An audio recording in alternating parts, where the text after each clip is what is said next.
So when you take these path changing decisions ಅಲ್ಲ sir, usually ನೀವೇ 100% ನಿಲ್ಲೋದು. ಅಪ್ಪ ಅಮ್ಮ ಜೊತೆಗೆ ನಿಲ್ಬೋದು ಅಥವಾ ಸುತ್ತಮುತ್ತ ಇದ್ದು ಯಾರೇ ಆ ಜಾಗದಲ್ಲಿ ಇರೋರು ಇದ್ರೂ, but you are completely responsible for your own for my life. Decisions. Yes. So ಆ ಫೇಸ್ ಆಫ್ ಲೈಫಲ್ಲಿ ನಿಮ್ಗೆ ಏನು ಲೆಕ್ಕಾಚಾರಗಳಿತ್ತು ಅಬೌಟ್ ಲೈಫ್?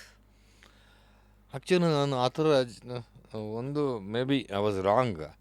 ನಾನು ಜೀವನನ ಆ ಥರ ಪ್ರತಿಯೊಬ್ಬರು ಒಂದು ಗೋಲ್ ಇಟ್ಕೊಂಡು ಒಂದು ಪ್ಲ್ಯಾನ್ ಮಾಡ್ತಾರೆ ಗೊತ್ತಾ ಲೈಫ್ನ.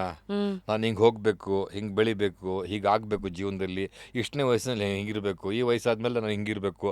ಸೊ ಎವ್ರಿಥಿಂಗ್ ಇಸ್ ಪ್ಲ್ಯಾಂಡ್ ಅವ್ರಿಗೆ ಒಂಥರ. ನನಗೆ ಆ ಥರದ್ದು ಏನೂ ಇರಲಿಲ್ಲ. I went with the flow ಅಷ್ಟೇ.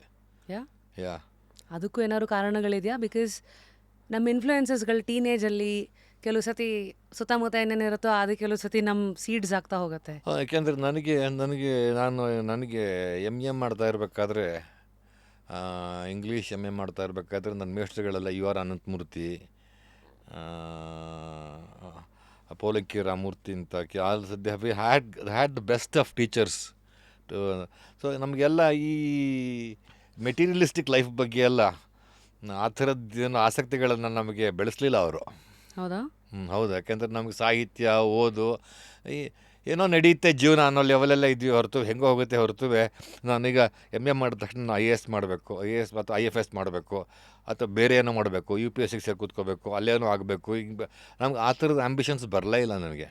ನಾವು ನಮಗೆಲ್ಲ ಅನಂತಮೂರ್ತಿಯವ್ರು ಬಂದಾಗ ಅನಂತಮೂರ್ತಿಯವ್ರು ಪಾಠ ಮಾಡ್ತಾಯಿದ್ರೆ, ಅಯ್ಯೋ ನಾನು ಇವ್ರ ಥರ ಮೇಸ್ಟ್ರ್ ಆಗಬೇಕು ಅಂತ ಅನಿಸಿ. That was my highest ambition ಹೊರತು beyond that I did not think. So ಅವತ್ತಿನ ಕಾಲದ ಜನ್ರೇಷನೇ ಆಗಿತ್ತಾ ಸರ್? ಬಿಕಾಸ್ ಎಲ್ಲರಲ್ಲೂ ಜ್ಞಾನದ ಹಸಿವು, ತಿಳುವಳಿಕೆ ಇದ್ರ ಬಗ್ಗೆನೇ ಹೆಚ್ಚು ಇತ್ತೇ ಹೊರತು, ಅಂದರೆ ಇವತ್ತಿಗೂ ನಮ್ಮದು ಇವತ್ತು 2024 ನಾವು ಜ್ಞಾಪಿಸ್ಕೊಳ್ಳೋ ಹೆಸರುಗಳೆಲ್ಲ ಅವತ್ತಿನವರೇ ಹಾಕಿರೋ ಸ್ಟ್ರಾಂಗ್ ಫೌಂಡೇಶನ್ನು.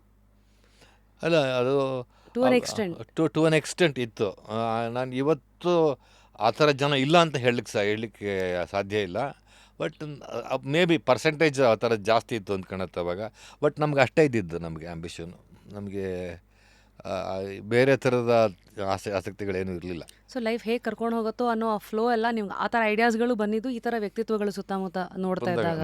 ನಾನು ಮೇಷ್ಟ್ರ್ ಆಗ್ತೀನಿ, ನಾನು ಎಮ್ ಎ ಮಾಡ್ತಿರ್ಬೇಕಾದ್ರೆ greatest ambition was to become a teacher. Ananthamurthy ಥರ ಟೀಚರ್ ಆಗಬೇಕು ನಾನು, ಇವನ್ ಯಾರ ಥರನೋ ಲೆಕ್ಚರರ್ ಆಗಬೇಕು, ಅಷ್ಟೇ ಆಸೆ.